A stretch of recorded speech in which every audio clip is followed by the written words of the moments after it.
Oh, what a beautiful morning. Oh, what a beautiful day. I got a wonderful feeling. Everything's going my way. What's up, everybody? The return of Walk Talk 2024 by popular demand. Actually, just one person mentioned it. I was going to walk anyway, so figured following that, I don't know what you call that, championship Sunday yesterday. I had a few things figured I'd want to get off my mind this morning. So we're going to do that. That was probably one of the most emotionally frustrating games, the Lions and the 49ers, that I've had watching that didn't involve my own team. And I guess when it comes to the 49ers, it might as well be my own team because you know how badly I hate to see the 49ers win. Which, by the way, you may have seen posted on my schedule on my channel. There's a video coming out in about an hour. Chrysostomo has reportedly hijacked my channel again. And he's going to put up some kind of video at 11 o'clock Pacific, 2 o'clock Eastern. So I'll get back from this walk just in time to check in with it. Anyway, talking about things. You guys can jump in if you guys have thoughts in mind here. AD hopping on. Chandler, what's going on? I'll talk about the head coach situation. Definitely some things have changed since this whole head coach speculation started at the time that Pete Carroll was fired. All right, let's start with the games yesterday, shall we? As most of you probably know, I was rooting for the teams that lost. Let's get that straight right off the bat. I was rooting for the Ravens, but not as passionately. I was really just rooting for the team that looked best suited to defeat the 49ers should the 49ers advance. And at the time, I was thinking, well, the Ravens kicked their butts earlier in the year in San Francisco. So I thought, well, then it should be the Ravens. So they got to take care of KC first, though. And then KC, you know, after watching them last week against the Bills, they look pretty darn impressive. Hold on a second.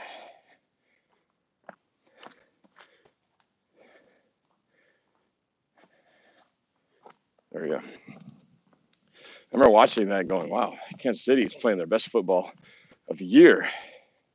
Considering how they started earlier, looked like this just was not going to be their year to go back. So in that first game, that was kind of what I was hoping for. I was hoping to see, you know, Ravens, aggressive passing game, Lamar Jackson running all up and down the field, like a turbo boost button, jetpack behind his back. And we didn't really get any of that. A couple times, but not to the level where I'd seen him do in previous games. Kansas City really came out and established their dominance right off the bat, scoring in their first drive. And they kind of looked like the Lions did in their game, coming out on fire. I thought, uh-oh, this might be challenging. I also started thinking, well, this maybe the Chiefs are the better suited team to prevent the 49ers from winning the Super Bowl. Chandler says he misses Pete already. Booed like a fish. This Super Bowl will suck. Good morning, Apollonia, as I like to call her. Apollonia was one of Prince's prodigies back in the 1980s, around the time he was doing Purple Rain. Apollonia 6 was the name of the group. Not sure why they call them 6. There's really only 3 girls in the group. one can speculate where that number comes from. Anyway, so yeah, Kansas City started to look like, well, maybe this really is the team. But the Ravens D coordinator, who is Michael McDonald, you're gonna be there up below. He is going to be one of two, at least, candidates interviewing with the Seahawks in the next couple of days, maybe as soon as tomorrow. But back to the game. Just, I thought the Baltimore defense actually did a pretty good job of keeping the Chiefs in check and really kind of limited them in the second half. The problem really was just the offense. Couldn't get things going. Too many missed throws by Lamar Jackson, overthrowing receivers. And the biggest disappointment was, why didn't he take off running more often? He really sat in the pocket and really tried to hang in there as long as possible to find an open receiver. And by the time he made the decision to break the pocket and run, it's too late. There just wasn't enough room to really get anywhere. So his impact on the ground was minimal. Gangrene David, it's been a long time, man. How you doing? Chandler Parmley said, I want Mike McDonald as our HC and Ben Johnson's our OC. You're stealing my thunder, bro. Shouldn't get into that. Stealing my thunder. Can you do the Chrysostom? All right. For you, Gangrene David, even though there's going to be a video coming out in less than an hour from the very character in full costume with quite the wager on the Super Bowl, or at least what he's planning to do if they don't win. Here we go. What's up, losers? Chrysostom here. That's right. Best team in the NFL. And they're not you. They're me. They're us. We are one. We are Borg. We are Niner Empire. And of course, we are not only going to the Super Bowl, we're going to win that mother sucker. Mark my words. Check out my stupid video in about an hour. If you don't, you're an even worse loser. Nobody can touch us. We are untouchable. There's no way we lose in this time. We're going to finally get that sixth trophy, that sixth ring that we've been looking for 30-something years. Victory will finally be ours. So kiss my butt. Bye. There you go. That's just a little snippet of what you'll see. All right, back to this game. Anyway, it felt like, the Ravens just ended up playing one of their worst games of the year in the most important games of the year. And it's just too bad. Like I said, I wasn't really that invested. It's not like I'm some diehard Ravens fan, or I just was sort of like, well, if I had to pick between the two, Chiefs have been there. They're there's just like an old movie that was good. You're like, you know what? I've watched this movie like 5 times already in the last 5 years. I think I'm going to change the channel. I'm tired of this series. I know how this goes. I don't need to see it again. Let's get something else in there. Let's change the channel. Let's change the stream. But no! Patrick Mahomes, though, and Kelsey, I don't know, call it the Taylor Swift effect. Just call it what it is. One of the greatest tight ends that ever played the game. He did a hell of a job balling. He definitely, alone, wrecked the Ravens' hopes. It's warm out here. I didn't think it was going to be this warm. I'm like sweating over this thick-ass jacket, thinking it was going to be kind of cold. And I'm about to go T-shirt style. It's so warm out here. Hold on. Hey, we can look at the trail map while you're waiting for this. McGarvey Trail West. Except that's going where I just came from. Hope this thing don't fall down. All right. Walking my usual path that I take. Me and the kids used to walk this when they were little. Their preschool is right at the top of that drive. I used to bike here. I used to ride my bike, and I had a trailer, one of those little passenger kids trailer that you tow from behind. And I'd take the 2 kids in that sucker. You know, they were like, I don't know, 3, 5 years old, 4, 2 or 4, something like that, you know, before kindergarten. And I would, you know, pedal them from my house up to the thing, and that hill was a bitch. That hill was so tiring. This is the part where it's not too bad. It's like when you know when you're running, you know there's that part that's gonna like kill you. And man, I get to a point where it's like about 2/3 of the way. It's the last third. It just takes an extra little incline. And man, that's where it's like huffing and puffing. Kids rolling back, just taking a nice little ride, but they can hear me trying to muscle my way through this thing. Bobo! Wish that was a real Bobo. Will you be opposed to Russell Wilson returning?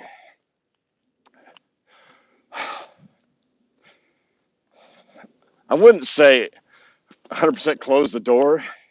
In my mind, I think mentally, I just thought, there's no way that can happen. I think if in some weird way in the universe where he basically had to pay like hardly any money because nobody else wants him, and it could be like some guy to help tutor the next guy, that might be the only way I'd be open to it. And really, because I feel like this transitional period should be a challenging one, because the quarterback situation is a little bit tenuous right now, because you got Drew Lock as a free agent. He probably will get picked up by somebody, given the way he played this year. And, you know, Geno Smith is, they've got to make a decision. They got to make a decision with the head coach, and then make a decision about Geno's future.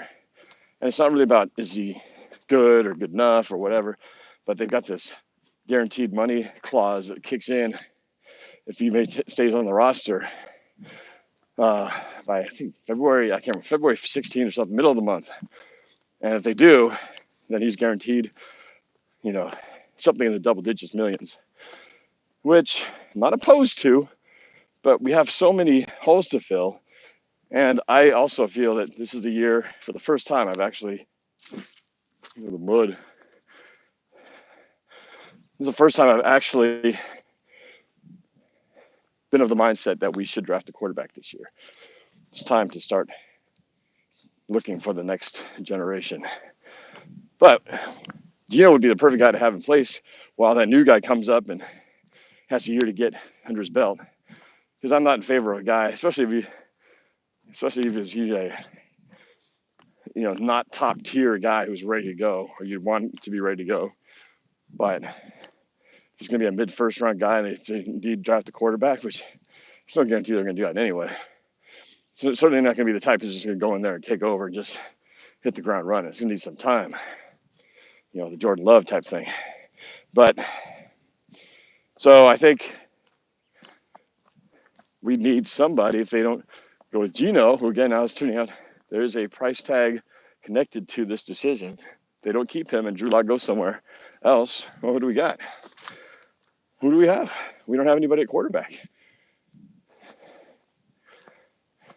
So you draft somebody, Russell comes in on some kind of minimum veteran deal since he's already paid for by the Broncos. I don't know how that would work. Do the Broncos still pay all that, or do they try to get another team to pick up part of his salary? If that's the case, it's like, no, good luck.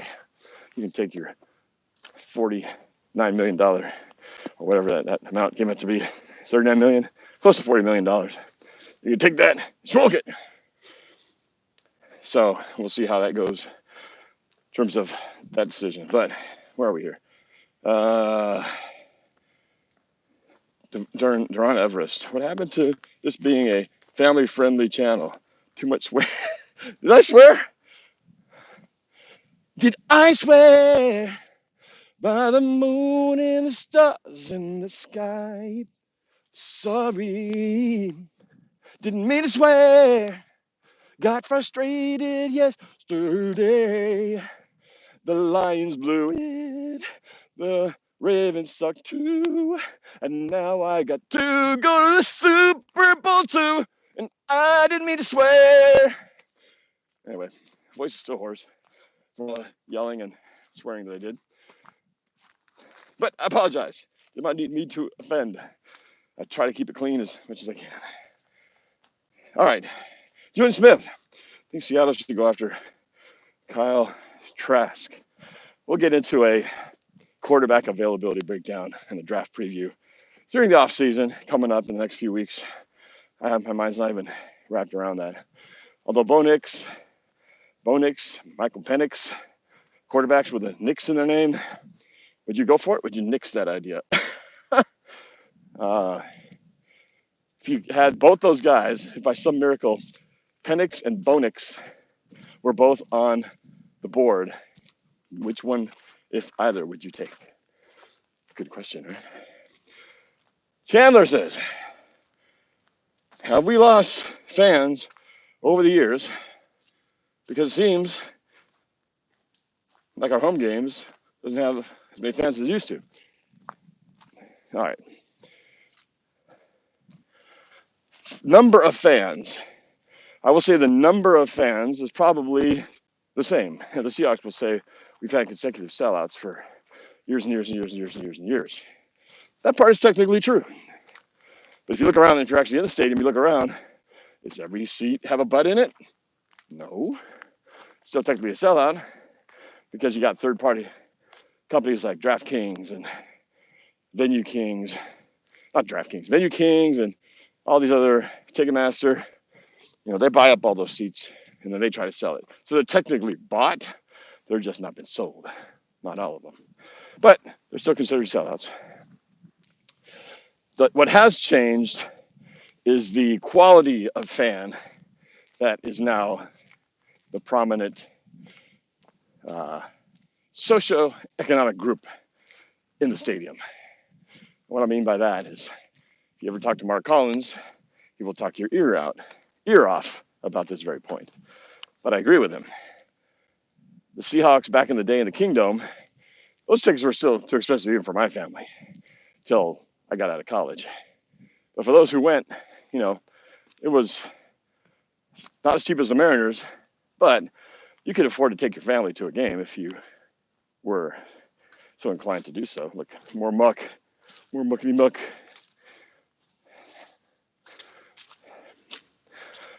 But now things have become so expensive that sadly, some of the diehard fans who I know would go crazy at a game and really raise the noise level can't afford to go anymore. Not even one person, less family of four. Fortunately for me, I've been able to have my season tickets, which keeps things at a reasonable level, but nonetheless, it's still an investment. And that has been something that I think has affected the home field advantage, because you have people there who are more, they can afford the tickets and they're there for more of the, to be there, and it's kind of a social event. It's like, hey, I'm at the Seahawks game, you know, and people spend more time on their phone, looking at their fantasy waivers, fantasy scores, texting their friends, taking selfies. And that's fine. Problem is, half these people aren't even paying attention to what's happening on the field. They don't know what's going on. They don't know when to cheer. They don't know when to be quiet. And worst of all, the people who actually do have tickets, due to different circumstances, are selling them, put them on the third market, and then opposing fans buy them instead. So you get games like the Steeler game, where it's basically a visiting field advantage. You got more louder visiting fans than practically your own. And that gets really annoying. And there's nothing you can do about it unless every season ticket holder decided, I'm not going to put my ticket on the open market, or go to a Facebook site like Our Hometown Tickets, which you have to be approved to join, and then you can post your tickets there to other Seahawks fans. So at least if you're going to sell your ticket, you sell it to a fellow Seahawks fan and not a Pittsburgh Steelers fan. There's no way to keep opposing fans out. when Venue Kings and Ticketmaster has seats, they will get them. But at least minimize the infiltration if people don't just put it up blindly. But that's what they do. They want to make the money. They go, I don't want to go to this game. We suck anyway. We're not going to playoffs. I'll sell my tickets, make some money. That's kind of how it happens. So the NFL doesn't care. They are all about the TV rights anyway. And they really could care less who's in the seats, as long as there's a crowd there. Whether it's Seahawks fans, home fans, visiting fans, really for them it's just having the TV rights. That's what's worth it. That's really where the big bucks are. $1 billion TV deals from the likes of Fox, CBS, NBC, ABC, Amazon Prime, and now you're getting Peacock in on the game. So that's where the money is, TV rights. And if you can get your team in those prime time slots, you know, that's big money for the network that's airing your game, and of course for your team as well. Anyway, long story, long answer to your very short question. There you go. It's not the number of people, it's who's sitting in those seats that's changed. All right, let's go. Gangrene, we play next year. Go Jets. Interesting. That's right, we do play next year. Yeah, and remind me where we play. Are we playing in your neck of the woods or are we playing here? My mind has forgotten me. Who would win in a fight? Asked Julian Smith. Pete Carroll or Chester Cheetah?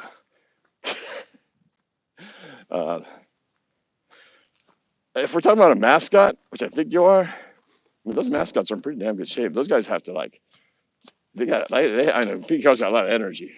But he's an old man. Come on. These mascots, there's some buff, athletic dudes, man. I mean, not only do they have to do a lot of stunts and running and jumping, they have to be able to jump around, and everything they do is exaggerated. Clap their hands like big. They nod their head like this because they got to make that costume move up and down, and everything's got to be 5 times larger than you would do in normal life to exaggerate and comicalize and make it visible from the naked eye from 50, 75, 100 yards away. You got to see those wings flapping. You can't be like a docile mascot.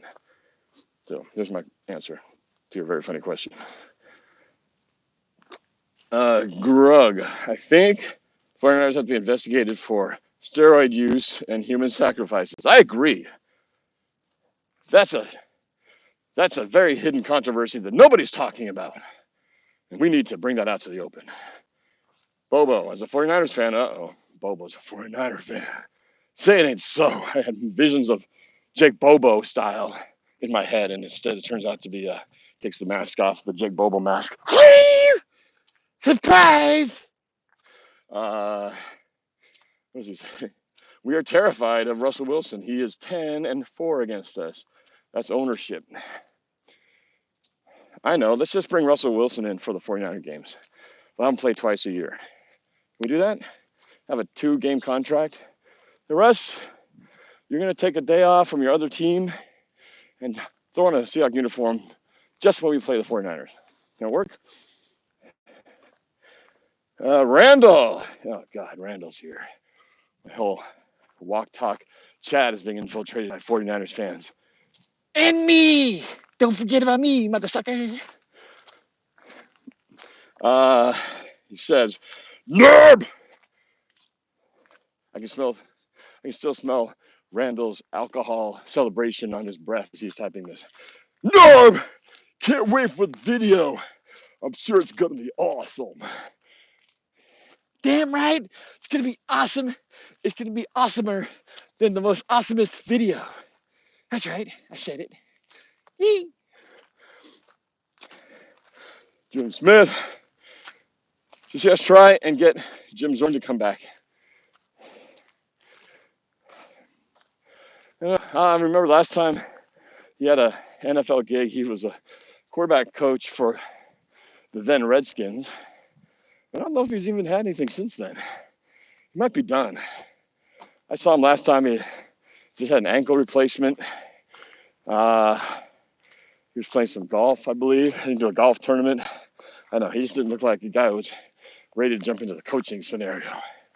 He looked like a guy who was ready to kind of enjoy retirement. Shelton Mayfield. I hope the next Seahawks coach is Dan Quinn. Okay, I gotta talk about this real quick. So, I want to talk about the coaching scenario. The guy earlier stole my thunder, but I'm going to say it again. So in the beginning, before Pete Carroll was fired, I said, the one guy I could see replacing Pete Carroll would be Dan Quinn. But since then, I've had a change of heart for a number of reasons. I'm really hoping, this would be the dream scenario, that the Seahawks are having business with Ben Johnson, offensive coordinator for the Lions, and Yam will be there, Michael McDonald from the Ravens, defense coordinator. In my dream scenario, this is what happens. Ben Johnson comes today, and they don't let him leave. They lock the doors and say, you are not leaving until you sign this contract as head coach. We're getting you an offer you can't refuse. And he does. He signs it. They announce the new head coach this afternoon or early tomorrow morning. Then, defensive coordinator comes in after they've made the announcement, so it's too late for him to change his mind. And they lock him in the room and say, you are not leaving until you sign this contract. Trust me, it's good for you. And Michael McDonald says, okay, I'm going to be here. And he signs as the new defensive coordinator. Clint Hurt goes back to coaching the defensive line. So we get the two best offensive and defensive coordinators out there. One is the head coach and the defense coordinator coordinating for the Seahawks. Probably won't happen. My guess is we got two teams, 4 viable options out there. You got the Seahawks and the Washington Commanders are the two last teams who are looking for a head coach. Ben Johnson, Michael McDonald, Dan Quinn, and I think Mike Vrabel's still out there too. Technically, Bill Belichick, but I don't really count him. So 2 teams, 5 candidates floating out there. Kind of froze on me. So I think somebody's going to land somewhere. And I'm pretty sure Ben Johnson and Michael McDonald, they're the 2 hot commodities. So those 2 guys can only go to one of each places. So Ben Johnson, Michael McDonald, if they are going to be the head coaches of some team, we can get one because everybody else has already chosen their head coaches. So with that said, the only thing that would be shocking would be like instead of taking either of those guys, Dan Quinn becomes the head coach, which would be the next option, I guess, in my line. A lot of people want Mike Vrabel. He would be the next past Dan Quinn for me. But I'm really kind of leaning towards the whole offensive coach idea. Mostly because this argument was brought up to me and it makes a lot of sense. If you have a defensive-minded coach, means the head coach doesn't call the plays. Unlike Mike Shanahan and Sean McVay, who do the play calling, Andy Reid. That means you're always needing to rely on a good offensive coordinator. And so what happens to good offensive coordinators? You get a good offensive coordinator, you go, oh man, this guy's awesome. He's completely transformed our Seahawks team. They're going to the playoffs. They're going to the championship. They're going to the Super Bowl. Well, guess what? What's going to happen to that offensive coordinator next year? What's happening right now? That offensive coordinator is going to get promoted to the next head coaching job, and then you're back to square one looking for an offensive coordinator. But if your offensive coordinator is the guy calling plays and he's your head coach, well, then he's not going anywhere. That's the end of his line. He's going to try to do the best job he can with the team he's got until he gets fired or decides whatever to part ways. So you don't have to worry about the offensive guy changing. Now, assuming he's going to be good. Ben Johnson looks good to me, even though they kind of evaporated in the second half of the championship yesterday. But I'm going to hold that against him. So you got so if you have the offensive coordinator as the head coach, I feel like defensive coordinators, yeah, they'll rotate through too. But I think it's a lot harder to find a good offensive coordinator with that identity that you can rely on consistently. I feel like you can more easily replace a defensive coordinator than an offensive one. That's just my feeling right now. That would be my dream scenario, like I said. In order: Ben Johnson, Michael McDonald, Dan Quinn, Mike Vrabel. Those are my 4 in order. Okay. Last thing. There was a lot of people, including people that I know on my chat, talking about the games fixed, rigged. I said a lot during the match, during the games yesterday. I said all the talk leading to the championship weekend was that it's been scripted because the logo had purple and red, indicating the Ravens versus the 49ers. The music page that said the halftime entertainment is going to be blah, blah, blah, Reba McEntire, blah, blah, blah. At the Super Bowl 58 matchup between the Baltimore Ravens and the San Francisco 49ers. So everybody was calling scripted, conspiracy going into the weekend. That was the talk. That was the only conspiracy that existed.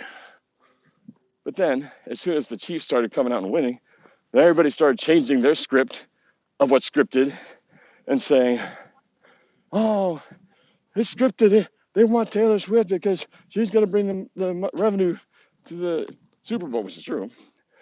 But everyone was so quick to just throw the old script out because the new one conveniently fit the current status of things.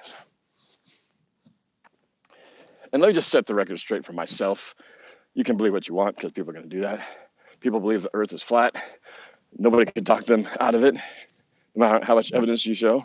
So sometimes there's no point in trying to, win the argument. You just end up, beating your head in. But I've watched enough football from my age of 8 or 9 when I started watching in the late 70s. Talked to players, watched these shows of behind the scenes, what goes on in the locker room. And I can say, at least from the teams and the players' standpoint and the coaches, none of this is scripted. None of them are trying to change on the spot what they do to fit some predetermined outcome. And I will say that to my grave, that I don't believe any of that is true. There's too much individual desires and effort by any one player to ever adhere to some script where they go, okay, you guys are winning right now. You need to start losing because you're supposed to lose this game. So, you did good. You started out great in the first half, but okay, guys, here's what you're going to have to do. You need to have a should-be intercepted ball bounce off your face mask and have the other guy catch it in a diving acrobatic Superman dive. Okay? So make sure that happens. And then fumble the ball, but make it look like you're really trying to hold on to it, but it comes out miraculously. But you got to make it look real. You can't make the fumble look like you accidentally dropped it, like you purposely dropped it. You got to drop it, on purpose without looking like it's on purpose. Can you do that? All right, cool. Come on, man. The only thing I could say where there are times when I wonder is definitely officiating. Officiating, as we all know, can affect the result of the game.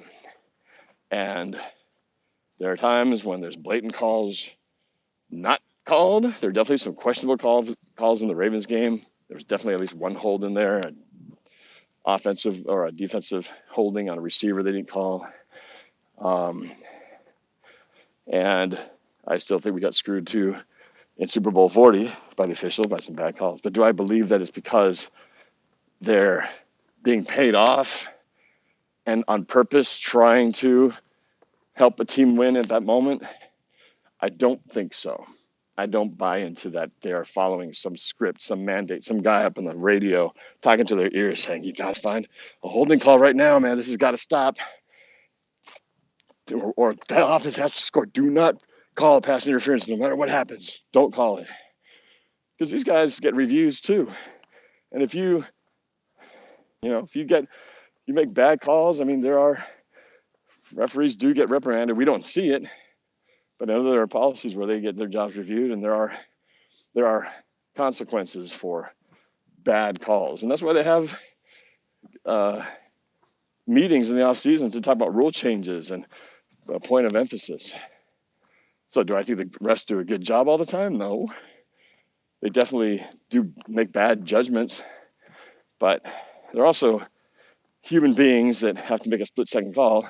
And if anything, they should get as much training, whatever needs to happen, so that these guys don't miss or make a bad call. That would be my main feeling on that as far as what needs to change. But I laugh at the people who call rigged, scripted, fix, the fix is in. You guys are nuts. I guess half of those people are probably flat earthers too. Anyway, but I'm not calling anybody out. I'm just simply making the point.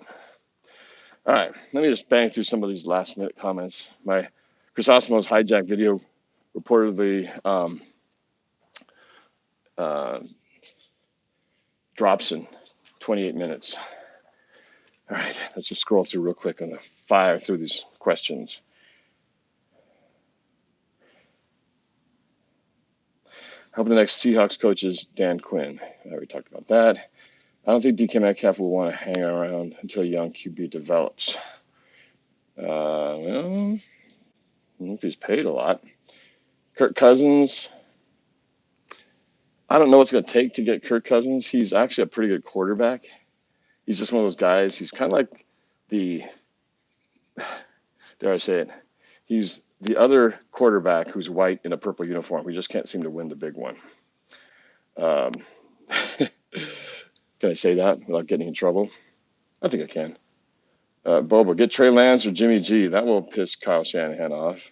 No, they'll make him laugh his ass off.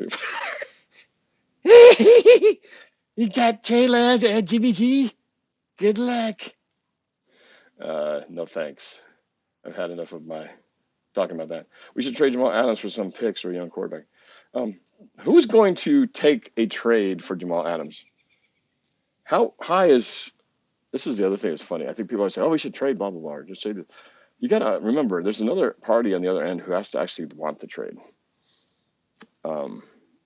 What team is going to go, hey, guys, I got Jamal Adams here. I'd love to... How much should I give you, Jamal Adams, and we take your second round pick? Pretty good deal, right? You got to be like looking at it like you're taking your old beat up car that's got like half a wheel missing, broken transmission. And are you crazy, man? Right now, if Naveed had like some knockout, lighted up year, 2023, then we could talk. But I don't think it's stock.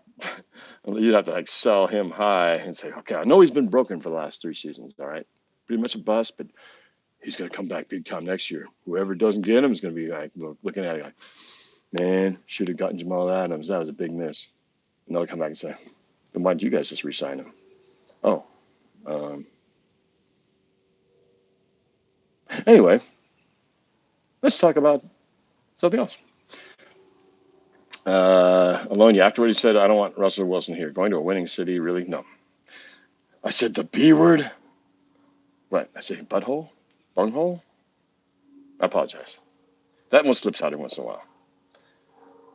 Big Germ, Norb, your prediction for Lions, Niners was spot on. If they would have only listened to you. Guess I was going to say that for last. I tried to warn them. I tried to send a message via Roundtable Sports podcast, my own Instagram, Facebook. I tagged the Lions in every single one. I said, don't be dumb like the Packers. Take the points, take the points, take the points, take the points. I should make a shirt that says, take the points. I think that would sell. What do you think? If they'd freaking take the points, they would have won that game. They left 6 points on makeable field goals on the board. They needed 3 to tie the game. 3 to win it. 3 more to win it. And they left them on the board because Dan Campbell, the gambler, you got no way to hold him, no when to fold him, know when to walk away, and when to kick the field goal. They never count your money. When you're sitting there at the table, you'll be time enough for counting after you kick the field goal. You don't know that song? It's Kenny Rogers, the gambler. He's a gambler. You live by the sword, you die by the sword, I guess. And there were times I was saying, Pete Carroll need to gamble a little bit more. In this case, I knew, especially when you have the lead, for crying out loud. You have the lead. You're up 14. Chance to put it back to 17 and make it a nil game. Instead, no, they kick it. They don't kick it. They go for it, miss it. And then next thing you know, 49ers score a touchdown on a fluky 51-yard bounce off the face mask. Ayuk, heroic catch. And next thing you know, it's a 7-point game and all the momentum back to the 49ers. Big mistake, bro. Big mistake.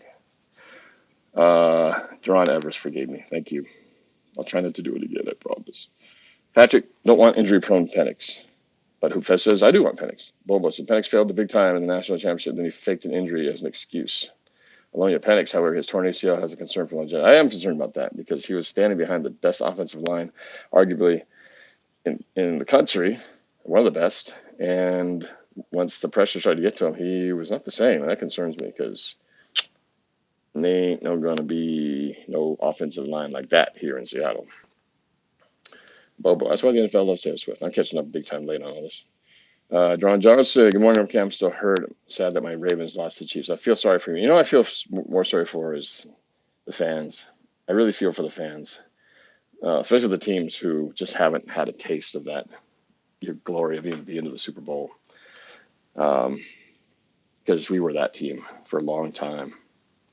And I got to experience that, exercise those demons in Super Bowl 48. It was a great feeling. And hopefully all the franchises who've been like starving for a taste of victory can experience someday. That's why I really wanted the Lions to win. Of course, I wanted them to beat the 49ers. I really wanted those guys just for the fan base, for the city. I mean, that's a city that really could use a good pick-me-up like that from a football standpoint. Andy Reid's in terrific shape. He's kind of a round shape, but he's doing great. Super Bowl is going to be a music video since they will be showing Taylor so much. I don't know if she's going to be there. I thought I read somewhere that she might actually be in Japan or something during the Super Bowl. Could be wrong, but Die Hard for Niners Live. How about them Niners? Seahawks are done. Done what?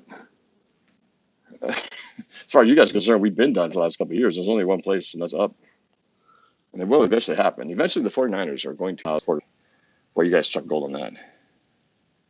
Alonia, Dan Quinn, she Belichick, 49er fan talking.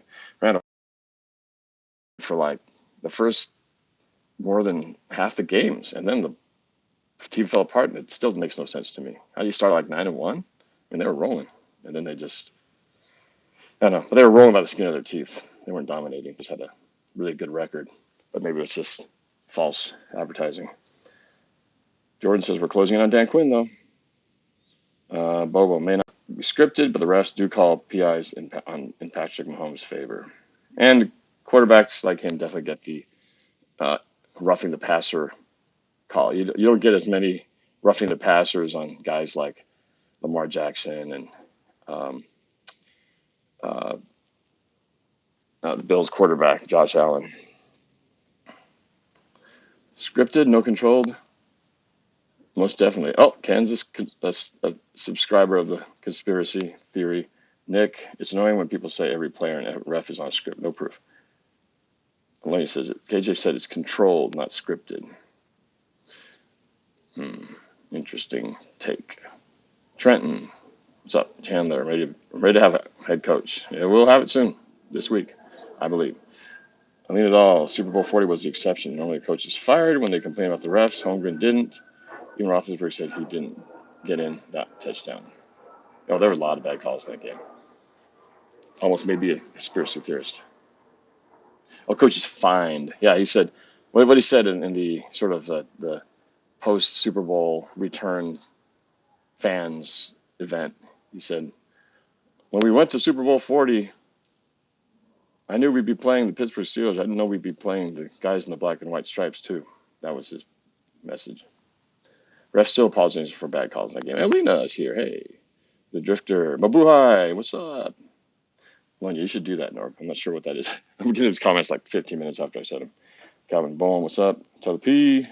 I remember Gambler on on the 8-track. Oh, I'm catching up now. Kenny Rogers, man, he was. There's also the coward of the county. How'd that go? Anybody remember him? The coward of the county. Forgot how the rest of the song goes. I used to listen to that a lot on AM radio. My parents either Ford Pinto or Chevy station wagon, and yeah, that AM quality sound, mono, no bass, no high end, coming in from one speaker in the middle of the dash. It's good stuff. I remember listening to a lot of football games and Mariner games through that speaker. There's a certain fondness of sound memories from those days. And still miss Dave Niehaus. Still, I think, the best announcing voice. He's just one of those guys, you know, always sounded like a happy old grandpa that he could make anything he read sound interesting. Because the Mariners were bad. They were rarely good, and he made it enjoyable to tolerate because of the way he told the stories. Eden, Lord Raiden, let's go 49ers. Are you, man? Sing. Feel bad for the Lions. It's going to be difficult to replicate this season next year. I don't know. They've been on the upswing every season to this one. So, you know, they got a good head coach. He just needs to pull his head out of his you-know-what when it comes to certain fourth down situations and not be the gambler every single time. It's like, we get it. You like to bite kneecaps and you like to be aggressive, but come on, man. You got to have a little bit of, like, smarts in certain situations. So, like, you know what? This might be the more prudent move. And 15 minutes to the video premiere. Post. I posted only. But tomorrow, on Good Morning Football and NFL Network, they're going to feature me. It's put online anyway, but if you guys want to watch it live, if you have NFL Network, Good Morning, the third hour of the show. So I'm excited to see what they put together. Anyway, I am at